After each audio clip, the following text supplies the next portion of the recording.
sabi ni Pangulong Marcos, gusto raw niya ng pagkakasundo sa inyong pamilya kahit wala namang pahayag mula sa inyong panig.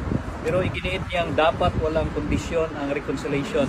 Kahit nanawagan ang taong bayan na dapat iuwi niya si Perate, ano po ang reaksyon niyo rito?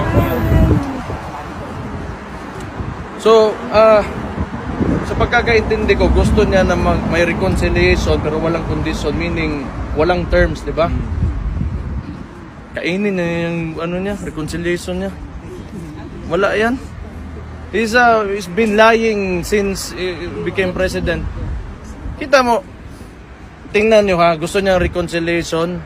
Hanggang 20 niya nga bugas, antod karon puta. Wala din, no. He's a liar. He's a liar. He lies so much. Puro kasinungalingan yung tao na yan. And ang style kasi ng administrasyon na yan, press release, gusto reconciliation. Ganito yon. Listen to me. Itong nangyari, 'di ba, pagkatapos ng eleksyon, so naratol sila, binisaya pa. Parang shaken sila with the results kasi nung pagsabi niya 12-0 papasok sila. Then ang nangyari, wala, watak-watak. And we do not even know kung saan kinuha ni Bam at saka ni Kiko Pangilinan yung boto nila. Yes. Huwag na natin pag-usapan yan because pero, di ba, yung resulta ng election, you have the administration, madumi na nga kayo maglaro, tapos ganun pa yung result na nakuha nyo.